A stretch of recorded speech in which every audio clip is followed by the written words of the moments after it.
Hello दोस्तों, स्वागत है आपका मेरे YouTube channel let's study with Poonam में, जिसमें हम जीके जीएस से रिलेटेड टॉपिक के बारे में चर्चा करते हैं और आपके लिए नए नए विषयों को खोज कर लाते हैं। आज हम बात करने वाले हैं आदिवासी क्रांतिकारी बिरसा मुंडा के बारे में। तो बिरसा मुंडा, जिनका जन्म 19वीं सदी के अंत में 15 नवंबर 1875 को रांची के उलिहातू में हुआ था, उन्होंने भारत में ब्रिटिश शासन के खिलाफ आदिवासी प्रतिरोध के इतिहास में महत्वपूर्ण भूमिका निभाई। वे मुंडा आदिवासी समुदाय के थे और वे एक लोक विद्रोही, आदिवासी स्वतंत्रता सेनानी, धार्मिक नेता और भारतीय कार्यकर्ता थे।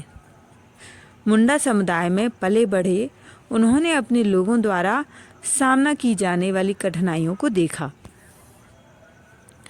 जवाब में बिरसा ने मुंडा विद्रोह का नेतृत्व किया, न केवल राजनीतिक अधिकारों के लिए बल्कि सामाजिक आर्थिक सुधारों और आदिवासी संस्कृति के पुनरुत्थान के लिए भी लड़ाई लड़ी। बिरसा मुंडा के छोटे जीवन के बावजूद उनकी विरासत मजबूत बनी रही, जो उन्हें भारत में स्वदेशी समुदाय के लिए लचीलापन और प्रेरणा का प्रतीक बनाती है। उनके योगदान को पूरे देश में मनाया जाता है। बिरसा मुंडा ने उलगुलान या द ग्रेट टमुल्ट नामक आंदोलन शुरू किया।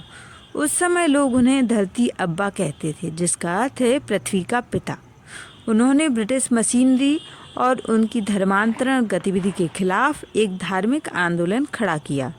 उन्होंने मुख्य रूप से मुंडा और उराव आदिवासी समुदाय के लोगों की मदद से ईसाई मिशनरी की धर्मांतरण गतिविधियों का विरोध खुलकर किया।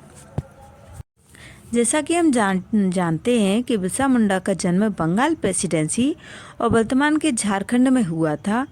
उनके माता पिता सुगना मुंडा और कर्मी हातू थे। उनका परिवार मुख्य रूप से छोटा नागपुर पठार से संबंधित था। बिरसा ने अपना अधिकांश बचपन अपने परिवार के साथ एक स्थान से दूसरे स्थान पर घूमते हुए बिताया। बिरसा ने जर्मन मिशनरी स्कूल में पढ़ने के लिए ईसाई धर्म अपनाने पर सहमति जताई, लेकिन कुछ साल बाद उन्होंने मिशनरी स्कूल छोड़ दिया। भारतीय इतिहास में बिरसा मुंडा के योगदान की ओर बात करें तो मुदा जनजाति के प्रसिद्ध नेता बिरसा मुंडा ने बिरसाइत नामक नए धर्म की स्थापना की। वे आदिवासी समाज में सुधार लाना चाहते थे, इसलिए उन्होंने खुद से इस बिरसाइत धर्म की शुरुआत की और खुद को भगवान का दूत घोषित किया। मुंडा आदिवासी समुदाय के लोगों के साथ साथ खारिया और ओरान समुदाय के लोगों में उन्हें अपना नेता बनाने की प्रबल इच्छा थी। अब हम बिरसा मुंडा के विद्रोही आंदोलनों के बारे में जानते हैं।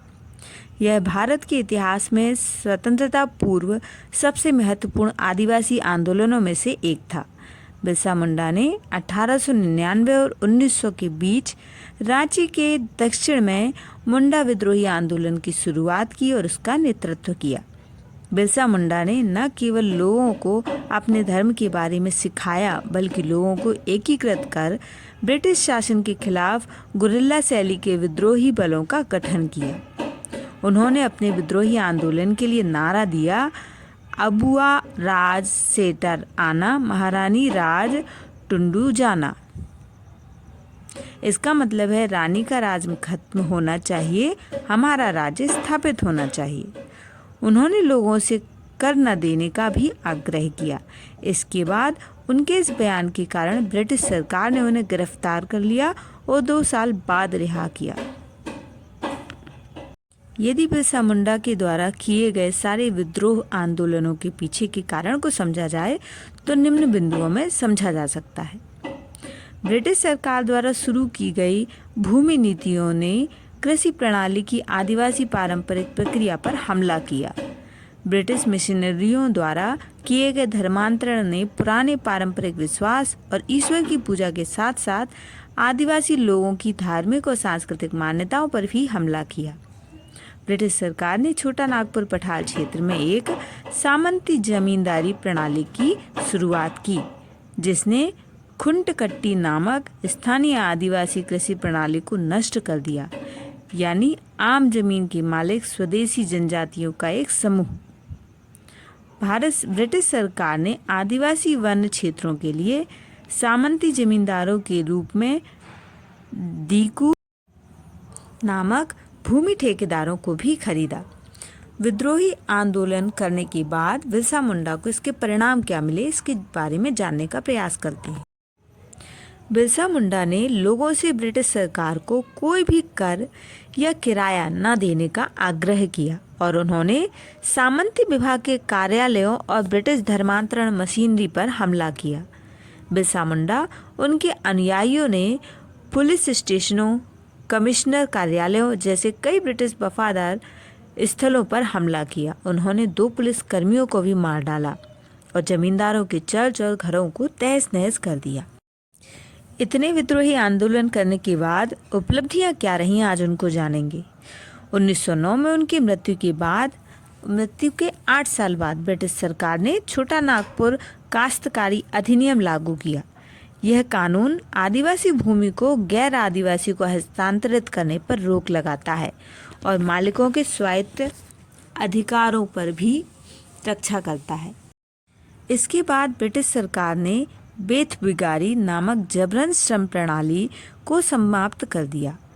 विद्रोही आंदोलन ने ब्रिटिश राज को दिखाया कि आदिवासी समुदाय के लोगों में भी अन्याय के खिलाफ विद्रोह करने और औपनिवेशिक ब्रिटिश सरकार के खिलाफ अपना गुस्सा व्यक्त करने की क्षमता हो सकती है।